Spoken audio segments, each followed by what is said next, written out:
Alors, bon matin, joyeuse fête des mères. Je suis content de ce que notre président de culte ce matin a fait parce que, en préparant la cédule de prédication, je n'ai pas considéré la fête des mères pour un message.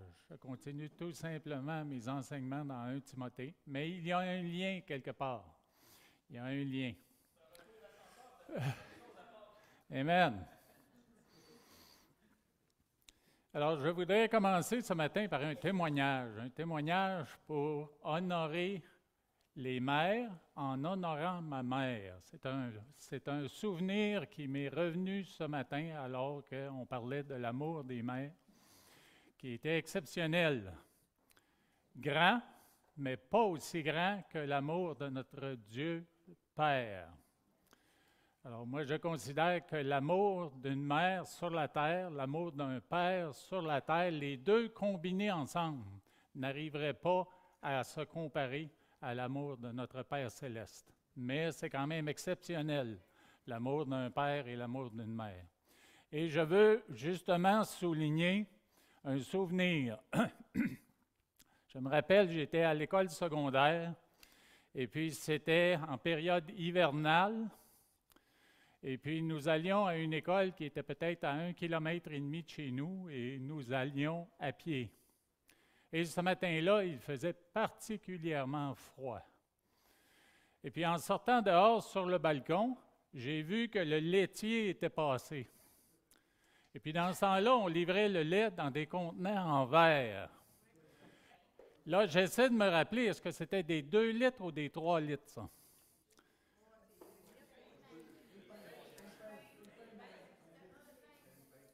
C'était quand même une quantité impressionnante. Et puis, dans ce souvenir, moi, j'ai pris, le laitier, ce matin-là, en avait livré 2. Et puis, il les avait déposés sur le balcon. Il était passé assez tôt.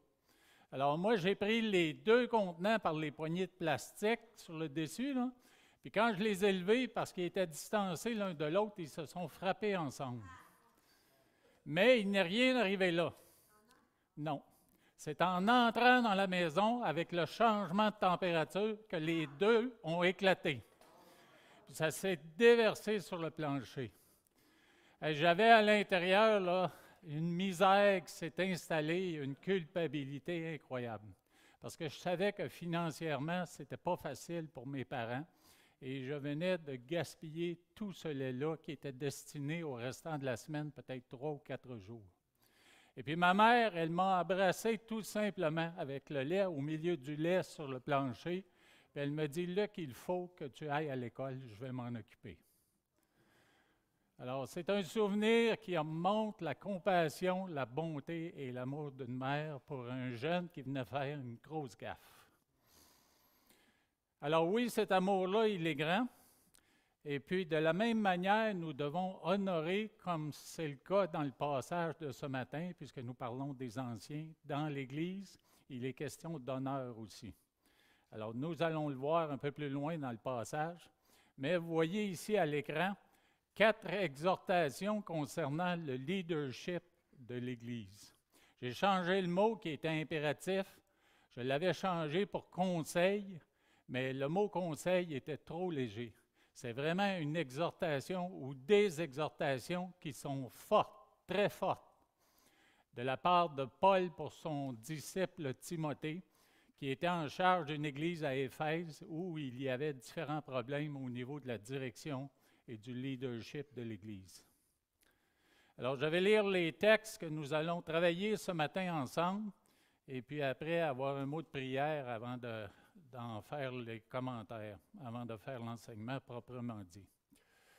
Alors, que les anciens qui dirigent bien soient jugés dignes d'un double honneur, surtout ceux qui travaillent à la prédication et à l'enseignement. Car l'Écriture dit, « Tu n'emmuselleras point le bœuf quand il foule le grain. » Et l'ouvrier mérite son salaire. Ne reçoit point d'accusation contre un ancien si ce n'est sur la déposition de 2 ou 3 témoins. Ceux qui pêchent, reprends-les devant tous, afin que les autres aussi éprouvent de la crainte. Je te conjure devant Dieu, devant Jésus-Christ et devant les anges élus, d'observer des choses sans prévention, ces choses plutôt sans prévention, et de ne rien faire par faveur. N'impose les mains à personne avec précipitation et ne participe pas au péché d'autrui.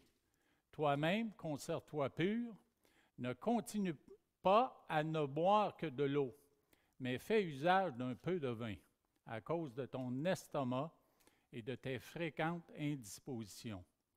Les péchés de certains hommes sont manifestes, même avant qu'on les juge, tandis que chez d'autres, ils ne se découvrent que par la suite. De même, les bonnes œuvres sont manifestes et celles qui ne le sont pas ne peuvent rester cachées. Dieu Tout-Puissant, nous voulons encore une fois nous approcher du trône de ta grâce et te recommander cette étude. Je te prie, ô Éternel, que tu parles au cœur de mes frères et de mes sœurs concernant non seulement le leadership de l'Église, mais les réponses de la communauté à ce leadership. Tu as entendu, tu as décidé de nous donner ces exhortations par la plume de Paul afin que nous ayons aujourd'hui un modèle tel que tu l'as indiqué à tes apôtres et aux dirigeants des églises de l'Antiquité, pour que nous aussi, nous puissions avoir une Église qui est selon ta volonté. On sait à quel point il peut être difficile et l'Église peut avoir des défis de toutes sortes. Et on te prie, ô Éternel, qu'au travers de ces exhortations de Paul, que nous puissions être encouragés et édifiés et rassurés au fait qu'il est possible d'être ensemble dans une Église à s'édifier, s'encourager, se bénir et grandir dans la foi selon ta pleine volonté. Et on t'a prie de parler à nos cœurs. C'est dans le nom glorieux de Jésus que nous le faisons. Amen. Alors oui, il y a 4 exhortations dans ce passage pour un saint leadership dans l'Église. Alors bien sûr, la communauté est appelée à honorer les anciens. L'honneur qu'on donne aux anciens dans l'Église, c'est aussi un encouragement. Et c'est aussi une motivation à continuer de servir selon la volonté du Seigneur. Alors, le premier point qui est honorer les anciens, on retrouve ça dans les versets 17-18. Ensuite, dans le verset 19, c'est une exhortation à protéger les anciens. On va voir que dans l'Église, il y a toutes sortes de dangers. Et puis, on sait très bien que quand quelqu'un est en vue dans la communauté, quelqu'un veut faire du bien dans la communauté, qu'elle soit chrétienne ou non, mais elle peut être attaquée de toutes parts. On le voit aujourd'hui dans toutes sortes d'organismes, on le voit dans les gouvernements et on le voit aussi dans l'Église. Dans les versets suivants, les versets 20 et 21, 2 versets qui parlent de reprendre les anciens. On parle dans la parole de Dieu de discipline à propos des membres de la communauté, mais il est aussi question de discipline et de réprimande au niveau des anciens qui pécheraient dans leur vie. Alors, ce sont des conseils, des exhortations de la part de Paul en ce sens. Et finalement, la question de restauration d'un ancien qui aurait pu être démis de ses fonctions parce qu'il a péché contre l'Éternel et contre la communauté. Et ça, c'est dans les versets 22 à 25. Pour ce qui est du premier point, honorer les anciens, dans le premier verset, le verset 17, que les anciens qui dirigent bien soient jugés dignes d'un double honneur, surtout ceux qui travaillent à la prédication et à l'enseignement.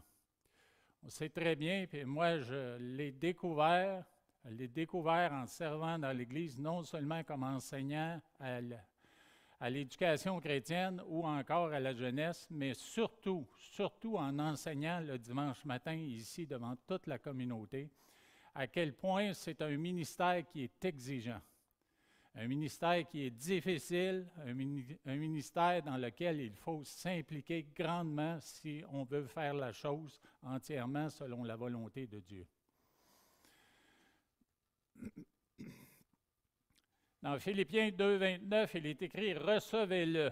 Et on parle de Timothée. « Recevez-le donc dans le Seigneur avec une joie entière et honorez de tels hommes. » Alors, la communauté se doit de répondre en honorant les personnes qui investissent dans différents ministères. Et puis, comme il est mentionné ici dans les versets, surtout ceux qui travaillent à la prédication et à l'enseignement. Dans 1 Thessaloniciens 5, 12, il est écrit « Nous vous prions, frères, d'avoir de la considération pour ceux qui travaillent parmi vous, qui vous dirigent dans le Seigneur et qui vous exhortent. Ayez pour eux beaucoup d'affection à cause de leur œuvre et soyez en paix entre vous. » Alors, vous voyez ici là, des choses qui sont importantes, de la considération et de l'affection. Et moi, je peux vous dire que le témoignage que je reçois de cette communauté, eh bien, je l'approuve parce que ça m'encourage énormément, les témoignages d'encouragement, les considérations et l'affection que je reçois de toute la communauté. Dans le verset suivant, dans Hébreux 13, 17, encore une fois, on rajoute à cette exhortation « Obéissez à vos conducteurs et ayez pour eux de la déférence, car ils veillent sur vos âmes comme devant en rendre compte. Qu'il en soit ainsi afin qu'ils le fassent avec joie et non en gémissant, ce qui ne serait d'aucun avantage. Alors, vous voyez ici, l'encouragement là, sert définitivement à amener une joie de servir, le fait qu'on est honoré de la communauté. Quand quelqu'un sert à quelque endroit que ce soit entraîneur dans une équipe sportive, gérant ou responsable dans une entreprise, politicien dans un gouvernement, et bien sûr, en ministère dans l'Église, quand on entend critique par-dessus critique par-dessus critique, et que ce n'est pas justifié, mais c'est décourageant et démoralisant. Et ça amène bien sûr des gémissements, ça amène des lamentations, un peu à l'image des lamentations de Jérémie qui étaient justifiées dans la parole, mais dans l'Église, on ne veut pas qu'un responsable, surtout un responsable qui enseigne, qu'il soit appelé à se plaindre et à gémir de la situation dans laquelle il est placé. Et bien sûr, un verset qui a une grande importance, je dirais, pour ce qui est d'établir la valeur du ministère d'un ancien dans l'Église qui enseigne. On dit que celui à qui l'on enseigne la parole fasse part de tous ses biens à celui qui l'enseigne. Alors, je ne pense pas que ce soit un impératif qu'il soit nécessaire de le faire aujourd'hui, mais c'est certain qu'un peu plus loin, dans les versets suivants, on parle de rémunération pour ce qui est d'un ancien qui sert de cette façon dans l'Église. Alors ici, je crois que c'est juste un indicatif du fait de l'importance du ministère de celui qui enseigne. Ça montre la valeur de ce qu'il fait. Et puis, c'est un encouragement, là, une exhortation qui est extrême. Puis je ne pense pas que ce soit pratique pour tout le monde ici dans l'Église de me donner tout ce que vous possédez, là. Je ne saurais quoi en faire. Alors, mes greniers sont déjà bien remplis, puis mon épouse m'encourage à éliminer des choses, là. J'arrive difficilement à le faire. Alors, c'est pour indiquer la valeur du ministère, puis l'importance du ministère qu'un homme de Dieu peut accomplir dans sa communauté. Alors, justement, concernant le pourvoir aux besoins matériels des anciens, c'est sûr que quand on considère un ministère, si on veut s'y consacrer et vraiment investir du temps pour bien préparer des messages, pour bien préparer sa pastorale et tout le reste, mais ça demande du temps. Ça demande un investissement en temps qui peut empêcher qu'on pourvoie soi-même à nos propres besoins. Alors, de cette manière-là, dans l'Écriture, Paul a écrit ceci, qui est une citation de l'Ancien Testament. « Car l'Écriture dit, tu n'emmuselleras point le bœuf quand il foule le grain, et l'ouvrier mérite son salaire. » C'est un verset de Deutéronome, chapitre 25, et le verset 4. qui est cité exactement de la même façon. Et même un peu plus loin dans l'Évangile, vraiment aussi, Jésus, de la même façon, va exhorter ses disciples qu'il envoie en mission à ne pas considérer apporter du bagage avec eux. Alors, il les encourage à marcher dans la foi et à croire que les communautés chrétiennes ou les sympathisants à la foi chrétienne et au message de l'Évangile vont éventuellement pourvoir à leurs besoins. Et dans Matthieu 19, il est écrit « Ne prenez ni or ni argent, ni monnaie dans vos ceintures, ni sac pour le voyage, ni 2 tuniques, ni souliers ni bâtons, car l'ouvrier mérite sa nourriture. » Alors, bien sûr, je peux vous le dire là, que parce que moi, personnellement, je suis l'insécure dans la maison chez nous. Si je me compare à mon épouse, je suis l'insécure côté financier. Et puis, j'ai de la difficulté à me concentrer quand je n'ai pas tous les argents nécessaires pour les dépenses importantes qui vont venir dans le budget. Je dois me faire violence quant à la foi et croire que Dieu va pourvoir. Et je peux vous donner un exemple. Quand je travaillais en informatique, il était question pour Chantal, moi et nos 4 enfants de partir et d'aller vivre à Vancouver une formation avec l'association Wycliffe pour la traduction de la Bible d'1 mois complet, 4 semaines. Et nous devions débourser pour les billets d'avion, les transports là-bas, le logement et la nourriture là-bas. Et nous devions apporter tous les argents nécessaires pour ça. Et quand j'ai appris le projet, je me suis intéressé à ça tout de suite. Mais quand on m'a dit qu'on devait tout payer, j'ai ralenti un peu. Mais j'ai prié, j'ai demandé à Dieu de me rassurer. Et puis tranquillement est arrivé des choses comme mon frère à qui j'en ai parlé, mais son épouse alors qu'il demeure à Bécomo, mais elle devait voyager avec Hydro-Québec régulièrement de Bécomo jusqu'à Montréal pour travailler. Elle le faisait assez régulièrement pour accumuler beaucoup de points de voyage avec Canadian Airlines, une compagnie qui n'existe plus aujourd'hui. Et puis moi, qui avais travaillé à Toronto, j'avais aussi accumulé des points de voyage avec Canadian Airlines. Alors, quand mon frère m'a parlé qu'il nous donnerait les points de voyage pour 3 personnes, eh bien là, j'ai commencé à croire que ça arriverait, la chose. Moi, j'ai vérifié mes points de voyage parce que j'avais complètement oublié ça. J'avais aussi 2 billets d'avion. Et puis là, il manquait les argents pour un billet d'avion. Et puis, il manquait les argents pour le logement et la nourriture là-bas. Et puis, la journée où je devais décider que nous allions partir, mais je suis allé travailler au bureau. Et puis, j'avais encore des hésitations, j'avais encore des doutes, mais j'essayais de marcher par la foi. Et puis, en arrivant ce matin-là au bureau, mais j'ai été appelé dans le bureau des patrons. Et moi, j'avais l'impression que notre entreprise, petite entreprise d'informatique à Westmount, que ça n'allait pas bien. Mais ils m'ont parlé en me disant que c'était le contraire, entièrement le contraire. Ils avaient fait des profits, puis moi, j'avais des parts dans l'entreprise. Alors, on me donnait un bonus, on me donnait des retours sur ces parts-là dans l'entreprise, puis en plus, on me donnait une grosse augmentation de salaire. Alors ça, c'était le matin, la conversation qui nous a confirmé que Dieu ouvrait la porte toute grande pour aller à Vancouver. Puis avec une conversation avec lui, le patron, mais lui, il m'a dit que ce n'était pas un problème que je prenne 4 semaines de congé alignées. Habituellement, on ne donnait pas ça dans l'entreprise parce qu'en informatique, c'est quand même très exigeant pour les clients.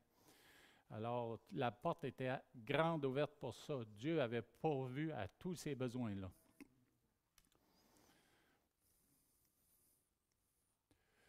Alors, bien sûr, ceux qui pourvoient aux besoins, quand je regarde les besoins missionnaires ou les besoins d'ouvriers aujourd'hui, eh bien, on sait très bien que l'Église locale est responsable en partie. Puis c'est sûr, quand on regarde notre situation à nous, étant donné que maintenant nous avons un pasteur en formation, eh bien, nous avons dû regarder aux possibilités. Et puis, je crois que l'Église locale se lève pour pourvoir à bien des besoins. Elle est là et elle pourvoit. Mais en plus, il y a ce que j'appellerais ici l'Église universelle. Puis dans Romains 15, 26, on dit ceci, « Elles l'ont bien voulu et elles leur devaient, car si les païens ont eu part à leur avantage spirituel, ils doivent aussi les assister dans les choses temporelles. » Alors, c'est un verset qui parle de la Macédoine et de l'Achaïe qui ont reçu l'Évangile de la part des Juifs qui étaient convertis au Seigneur, qui sont allés évangéliser dans ce coin-là. Et puis, eux, pour remercier avec gratitude ceux qui étaient venus leur annoncer l'Évangile, mais ils ont décidé de faire des collectes et de contribuer en faveur des pauvres parmi les saints de Jérusalem. Alors oui, l'Église universelle, c'est celle qui est à l'extérieur de nos murs. Puis on sait très bien qu'ici, on l'a vu en réunion, là, et on le sait d'après les dons qui sont venus pour soutenir notre Église pour un pasteur en formation, nous recevons du réseau des Assemblées des Frères du Québec. Nous recevons d'un organisme qui s'appelle MSC Canada, et qui est un organisme qui subventionne des ouvriers en formation. Et puis, nous recevons aussi de News of Québec un certain montant pour pouvoir combler les manques là, pour un ouvrier en formation. Merci à ces organisations pour que nous puissions avoir le bénéfice d'un ministère comme celui de notre frère Jonathan. Et dans 2 Corinthiens 11:8, Paul ne se gêne pas pour dire « J'ai dépouillé d'autres églises en recevant d'elles un salaire pour vous servir. » Alors, il déclare que d'autres églises ont pourvu à ses besoins pour ce qui est des biens matériels et biens financiers pour qu'ils puissent aller servir dans d'autres églises. Et lorsque j'étais chez vous et que je me suis trouvé dans le besoin, je n'ai été à charge à personne, car les frères venus de Macédoine ont pourvu à ce qui me manquait. En toute chose, je me suis gardé de vous être à charge et je m'en garderai. Il m'est venu à l'esprit un autre témoignage, justement concernant l'association Wycliffe pour la traduction de la Bible. Et puis, on a vu ce témoignage dans un film qui s'appelle « La bonne semence ». Et c'est le témoignage de 2 femmes qui sont allées au Pérou chez un peuple qui s'appelle les Tzeltal. Tzeltal plutôt. Et puis ces 2 dames-là s'appelaient, je crois qu'elles sont toutes les 2 décédées, Mariana Slocum et Florence Gerdel. Elles ont débuté un ministère de traduction là-bas et de service dans les années 40. Et puis elles ont complété le Nouveau Testament en 1965. Elles ont été là 25 ans. Et puis, ce qui est le plus beau, c'est qu'après 25 ans et après une traduction, il y avait 72 congrégations et 6000 croyants tzeltal. Puis, un peu plus tard, 20 ans plus tard, il y avait 322 congrégations et 44 000 croyants. Savez-vous où elles étaient, ces 2 femmes-là, en 1985? Elles étaient au Mexique en train de faire une autre traduction. Puis dans ce temps-là, étant donné que les systèmes informatiques, les logiciels de linguistique n'existaient pas, ils faisaient ça sur des cartons, sur du papier. Alors, ça prenait du temps. Ça prenait 20 à 25 ans pour une traduction du Nouveau Testament. Alors, elles étaient au Mexique. Mais le plus beau de l'histoire, je vous le raconte pourquoi, c'est que les églises tzeltal du Pérou pourvoyaient aux besoins de ces 2 femmes-là aussi alors qu'elles étaient au Mexique. Parce qu'ils avaient saisi la vision du Seigneur, ils avaient découvert l'amour du Seigneur. Alors, c'est tout un témoignage. Et bien sûr, l'autre option, qui est aussi possible, c'est un autre travail rémunéré de l'ancien. Puis dans Actes 20, 34, c'est le témoignage que Paul nous donne. Il dit, « Vous savez vous-même que ses mains à lui, ont pourvu à mes besoins et à ceux des personnes qui étaient avec moi. » Alors, Paul, il pratiquait quel métier? Il faisait des tentes, des toiles pour les tentes. Alors, quand le besoin était nécessaire, mais il n'hésitait pas à s'impliquer lui-même pour pourvoir à ses besoins et aux besoins des gens qui étaient autour de lui. Alors, honorer les anciens, ça veut dire les honorer en les appréciant. Et si le besoin est et que Dieu vous donne les moyens, peu importe l'Église dans laquelle vous êtes, c'est de pourvoir aux besoins financiers et matériels de ces hommes-là. Bien sûr, le deuxième point, la deuxième exhortation de Paul, c'est la protection des anciens. Protection, je l'ai mentionné tantôt, parce qu'il y a toutes sortes de menaces. On sait qu'on a un ennemi spirituel qui veut s'en prendre au leadership des églises et qui va essayer de toutes sortes de manières à détruire l'influence, détruire l'impact du ministère de ces hommes-là sur les âmes. Ne reçoit point d'accusation contre un ancien, si ce n'est sur la déposition de 2 ou de 3 témoins. Alors, Paul encourage Timothée à la sagesse et à la prudence avant d'accuser un dirigeant. Il l'exhorte à vérifier auprès de témoins si l'accusation est justifiée. C'est un élément fondamental de la véritable justice, selon la loi donnée par Dieu à Moïse. De même, aujourd'hui, les lois que nous pratiquons dans nos pays, mais ont ce même fondement-là. On doit absolument fournir des témoins qui vont apporter un témoignage véritable. Il faut le vérifier, bien sûr. Et puis, dans la parole, nous voyons dans Deutéronome, un des livres de la loi, dans le verset 15, on dit « Un seul témoin ne suffira pas contre un homme pour constater un crime ou un péché, quel qu'il soit. Un fait ne pourra s'établir que sur la déposition de 2 ou de 3 témoins. » Dans Deutéronome 17, 4, il est aussi écrit « Dès que tu en auras connaissance, dès que tu l'auras appris, tu feras avec soin des recherches. La chose est-elle vraie? Le fait est-il établi? Cette abomination a-t-elle été commise en Israël? »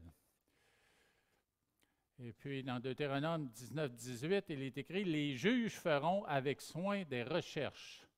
Le témoin est-il un faux témoin? A-t-il fait contre son frère une fausse déposition? » Alors, ce sont des encouragements à mettre en application ces vérifications afin que l'accusation qui est portée contre un ancien, mais ce ne soit pas une fausse accusation et que l'Église soit privée d'un dirigeant alors que l'accusation est complètement fausse. Alors, dans le verset suivant, qui est aussi sur reprendre les anciens qui pêchent, ceux qui pêchent, reprends-les devant tous afin que les autres aussi éprouvent de la crainte. Alors, dans le cas où les accusations se trouveraient fondées, mais là, c'est la suite du processus auquel Timothée est encouragé par la plume de Paul.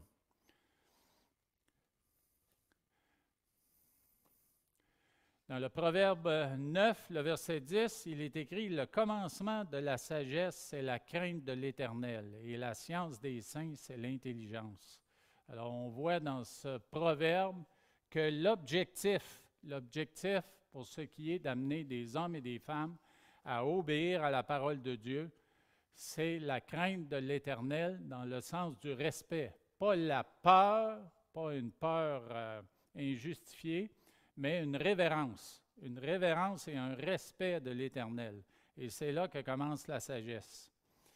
Et bien sûr, quand on dit dans le verset 20 de 1 Timothée 5, « afin que les autres aussi éprouvent de la crainte. » Alors, c'est non seulement pour reprendre un leader qui aurait péché, mais c'est aussi pour avertir les autres qui seraient là dans la communauté. Alors, la réprimande, elle est nécessaire si le péché s'avère exact, mais c'est aussi un exemple pour la communauté, pour encourager les autres à marcher dans les voies de Dieu et à ne pas commettre de péché. La barre d'accès au leadership ecclésiastique devrait plutôt être élevée qu'abaissée. On a tendance, dans bien des domaines dans notre société, à abaisser les barres d'accès à des niveaux scolaires, par exemple, à des niveaux de service dans une entreprise, alors que dans l'Église, la barre, comme on voit ici, là, Paul, il essaie de l'élever. Et pour une Église qui aurait délaissé le leadership ou le travail à ce niveau-là dans le leadership, mais Paul tient absolument à insister auprès de Timothée que dans l'Église d'Éphèse, il règle ces problèmes-là, afin que l'Église retrouve un leadership qui est purifié. Alors, l'exhortation que Paul donne à Timothée, dirigeant dans l'Église d'Éphèse, constitue quelle étape d'application de la discipline dans l'Église? Mais c'est la troisième étape du processus de discipline dans l'Église, tel que Jésus l'a enseigné dans l'Évangile de Matthieu. Et si on regarde ces versets, on voit que dans Matthieu 18,15, il est écrit « Si ton frère a péché, va et reprends-le entre toi et lui seul », ce qui signifie en privé. Alors que dans le verset que nous étudions, le verset 20 de 1 Timothée 5, on dit « devant tous », reprends-les devant tous. Et pourquoi c'est le cas? Mais justement pour amener les gens à la crainte et au respect de cette sanctification que nous donne l'Éternel. Dans Matthieu, le verset 16, le suivant, la deuxième étape d'un processus de discipline, prends avec toi une ou deux personnes, afin que toute l'affaire se règle sur la déclaration de 2 ou de 3 témoins, ce que j'appellerais du semi-privé. Et puis, bien sûr, le troisième, c'est public, comme c'est le cas dans 1 Timothée 5, verset 20. S'il refuse de les écouter, dis-le à l'Église. Et s'il refuse aussi d'écouter l'Église, qu'il soit pour toi comme un païen et un publicain. Alors, vous voyez que Paul, dans son épître, quand il parle à Timothée, il voit des problèmes tellement sérieux dans l'Église d'Éphèse au niveau du leadership, qu'il lui conseille d'aller à la troisième étape tout de suite, afin que la crainte de Dieu et le désir de pureté dans le leadership et dans toute la communauté, mais soit élevé. Ce désir-là soit élevé. Alors, c'est question de cultiver la révérence et l'obéissance envers Dieu, du haut vers le bas, du leadership vers la communauté. Une Église ou communauté chrétienne sera telle qu'est son leadership. Et il faut du courage pour reprendre publiquement un dirigeant qui a péché. Au verset 21, Paul exhorte fortement Timothée à ne pas se dérober, en lui rappelant que Dieu, Jésus-Christ et les anges sont des témoins de ces situations et des interventions les concernant. C'est ce que nous voyons dans le verset suivant. « Je te conjure devant Dieu. » Et conjurer, c'est « je te supplie ». Je t'encourage fortement, je t'exhorte devant Dieu, devant Jésus-Christ et devant les anges élus, d'observer ces choses sans prévention et de ne rien faire par faveur. Dans la version Louis II, le mot prévention, là, il apporte un petit peu de confusion parce qu'on n'est pas habitué de voir le mot prévention dans ce sens-là. Alors, le mot prévention, dans ce sens-là, il veut dire opinion, sentiment irraisonné, d'attirance ou de répulsion. Ce qui, bien sûr, veut aussi dire parti pris ou favoritisme, tel que le mot par faveur indique là, dans le verset 21. C'est pourquoi, dans la version second 21, le rendu est un petit peu plus facile à discerner, puisqu'on dit à la fin du verset, « Suis ses instructions sans préjugés et ne fais rien par favoritisme. » C'est facile quand on prend une décision et que nous sommes en autorité quelque part de montrer du favoritisme. Dans la parole de Dieu, il y a une famille où ça a été vu dans l'Ancien Testament, dans Genèse, la famille de Jacob avec Joseph. On discerne dans l'histoire de cette grande famille un favoritisme en faveur de Joseph. Et puis on voit par la suite les circonstances, les choses que ça a produit. Et sans favoritisme, bien sûr, Joseph n'aurait pas vécu ce qu'il a vécu et Dieu n'aurait pas accompli au travers du jugement qui est arrivé par sa vente en esclave puis son voyage en Égypte. Il n'aurait pas pu. Dieu a utilisé toutes les circonstances de ce qu'a produit ce favoritisme pour sauver son peuple et l'amener à devenir une grande nation. Alors oui, Dieu est capable de gérer ces choses-là beaucoup mieux que nous, mais il reste que dans ce que nous appliquons, que ce soit une discipline à la maison avec des enfants, que ce soit une réprimande au travail ou que ce soit dans l'Église, bien sûr, Dieu nous demande de ne pas faire de favoritisme et d'appliquer la même justice partout. Je regardais sur Internet alors que je cherchais une illustration, puis j'ai rencontré beaucoup de sites qui disaient sous licence. Alors, je me suis empêché de prendre une image, mais on connaît très bien qu'est-ce qui représente la justice dans nos sociétés. La balance, la dame avec la balance, puis qu'est-ce qu'elle a de particulier, cette dame-là? Elle est voilée sur les yeux. Alors, ça veut dire que le jugement qu'elle prononce, ça ne tient pas compte de l'allure ou de la présentation d'une personne.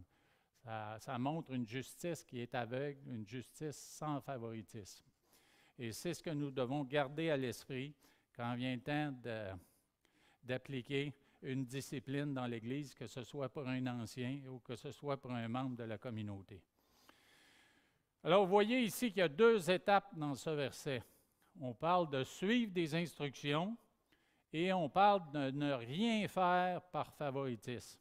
Alors, suivre les instructions, ça pointe au début du processus. Alors qu'on regarde à la situation puis on essaie d'analyser la situation pour ensuite prendre une décision. Alors, dans les 2 cas, il faut commencer la vérification sans avoir de préjugés et il faut apporter un jugement sans faire de favoritisme. Dans Lévitique 19:15, justement, ça adresse cette situation. « Tu ne commettras point d'iniquité dans tes jugements. Tu n'auras point égard à la personne du pauvre et tu ne favoriseras point la personne du grand, mais tu jugeras ton prochain selon la justice. » Alors, c'est clair, c'est précis, ça fait partie de la loi de Dieu dans le livre de la loi. S'il y a nécessité de reprendre un ancien qui a péché, on doit agir avec exactitude et intégrité, pas de favoritisme. À péché égal, réprimande égale, peu importe la personne. L'attitude à adopter, c'est la tristesse pour ce qui a été commis et découvert. Alors, on doit avancer dans le processus avec une tristesse qu'une telle situation est arrivée dans l'Église et puis demander à Dieu sa grâce pour qu'au travers de tout ça, des gens se repentent, demandent pardon pour pouvoir être pardonnés et continuer. Il est impératif que l'Église se garde dans la sainteté. Elle doit se préoccuper davantage du fait qu'elle est représentante de Dieu auprès d'un monde qui a besoin de la lumière de la bonne nouvelle de Christ. Il y a bien des gens qui se sont détournés de la religion et ont tourné le dos à Dieu à cause des injustices qui ont été commises dans l'Église. Alors pour nous, il est important de se sanctifier individuellement et de sanctifier l'Église de façon communautaire pour que nous puissions avoir un témoignage qui est lumineux, qui est brillant auprès d'un monde qui vit dans les ténèbres. Et dans le verset suivant, ou les versets suivants, on parle de restauration d'un ancien. On dit « N'impose les mains à personne avec précipitation et ne participe pas au péché d'autrui, toi-même conserve-toi pur. » Alors l'imposition des mains dans la parole de Dieu, c'est un signe d'ordination, c'est-à-dire d'installation de quelqu'un dans le ministère. Et on voit des versets dans Actes, par exemple, Actes 6, 6. « Ils les présentèrent aux apôtres qui, après avoir prié, leur imposèrent les mains. » Et puis dans Actes 13, 3, après avoir jeûné et prié, ils leur imposèrent les mains et les laissèrent partir. Alors, on les envoyait dans un ministère quelconque. Et dans Nombre 8-10, il est écrit, et là, c'est du côté encore des livres de la loi, du Pentateuque. Dans Nombre 8-10, il est écrit, tu feras approcher les Lévites devant l'Éternel. Et les enfants d'Israël poseront leurs mains sur les Lévites. Aaron fera tourner de côté et d'autres les Lévites devant l'Éternel comme une offrande de la part des enfants d'Israël. Et ils seront consacrés au service de l'Éternel. Alors, ce n'est pas nouveau. Dans le Nouveau Testament, ça existait dans l'Ancien Testament, et comme je disais, là, ça a rapport à l'ordination ou à l'envoi de quelqu'un dans le ministère. C'est encore utilisé, c'est encore fait aujourd'hui, mais on nous recommande, bien sûr, de ne pas le faire avec précipitation, que ce soit pour installer quelqu'un nouvellement dans le ministère, ou que ce soit de réinstaller quelqu'un qui aurait péché.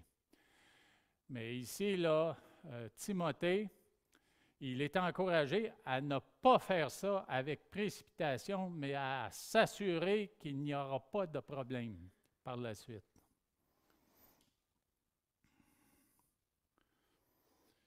Et bien sûr, Paul fait une pause et puis il donne un petit conseil de santé d'un mentor à son disciple, de Paul à Timothée. Alors, c'est une petite parenthèse qu'il fait au milieu de ce passage en disant « Ne continue pas à ne boire que de l'eau, mais fais usage d'un peu de vin, à cause de ton estomac et de tes fréquentes indispositions. » Moi, je me suis demandé en lisant ce verset-là, est-ce que les indispositions étaient dues à l'eau qu'on consommait dans ce temps-là? C'est certain que les citernes où on conservait l'eau, là, il y avait des problèmes de bactéries. Ce n'était pas une eau purifiée comme nous, on peut la boire aujourd'hui, même si des fois, les produits qui purifient ont un certain goût qu'on n'aime pas, là. Mais je me suis demandé, est-ce qu'aussi le fait d'être stressé par les problèmes de leadership dans l'Église, ça aurait pu causer des problèmes de santé qui étaient aggravés par une eau qui était polluée? Alors, c'est venu à mon esprit, je pense qu'il y a une possibilité de ce côté-là aussi. Mais vous voyez, dans le psaume 104, on parle des bénédictions que Dieu a données aux hommes dans différents domaines, mais dans la création. Et puis à l'intérieur de ça, on voit au verset 15, le vin qui réjouit le cœur de l'homme et fait plus que l'huile resplendir son visage. Moi, je peux vous dire que j'avais décidé de ne plus boire de vin. Puis c'est sûr que ma santé ne me permet pas de boire de vin blanc. J'ai beaucoup de difficultés à digérer du vin blanc. Mais un petit peu de vin rouge de temps en temps, là, puis c'est ce verset-là qui m'a encouragé à essayer. Mais ça m'aide au niveau de mes problèmes digestifs. Un petit peu de vin rouge en mangeant. Alors, il y a, je ne l'avais pas affiché à l'écran, mais les voici, là. Psaume 104, les versets 13, on parle de haute demeure, on parle de montagne, on parle des fruits, des œuvres, l'herbe pour le bétail, les plantes pour les besoins de l'homme, la terre qui produit la nourriture et bien sûr le vin qui réjouit le cœur de l'homme. Alors, dans le dernier verset, ou les deux derniers versets, dans 1 Timothée 5, on voit les 4 principes pour le choix et l'établissement des anciens, desquels on doit toujours tenir compte. Premièrement, dans le verset 24, les péchés de certains hommes sont manifestes, même après qu'on les juge. Avant qu'on les juge, désolé. Est-ce que je devrais changer mes lunettes peut-être? Même avant qu'on les juge.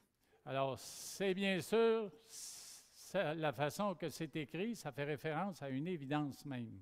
On regarde la personne, puis on voit tout de suite que les fruits que cette personne-là porte sont manifestes. Oh, non, c'est plutôt les péchés ici, je m'excuse. Alors, ce sont les péchés qui sont manifestes. On les voit là, à première vue. On n'a pas besoin de faire une enquête vraiment, là. Et par la suite, il y en a d'autres qu'il faut découvrir. Alors, ça, c'est vraiment le processus d'évaluation d'un ancien ou d'une personne qu'on considère dans le ministère. C'est vraiment là, dans le processus d'évaluation, qu'on va découvrir s'il y a un péché dans sa vie. Et puis, comme je disais tantôt pour le verset 24, mais ça s'applique dans le verset 25, là, c'est pour les bonnes œuvres.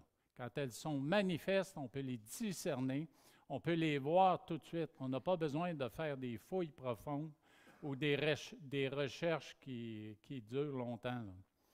Alors, dans les deux sens, les évidences peuvent être là, ou, comme on dit dans le verset 25, dans les deux sens, dans le verset 25 et à la fin du verset 24 aussi, les évidences, il faut les trouver, il faut les découvrir parce que ce n'est pas évident.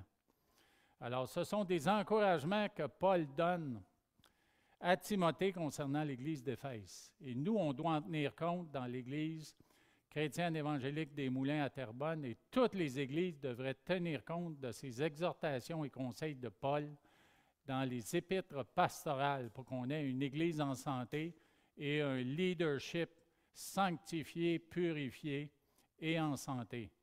Comme je disais tantôt, là, telle est la santé ou la pureté des leaders, telle est la santé et la pureté de l'Église et de toute la communauté.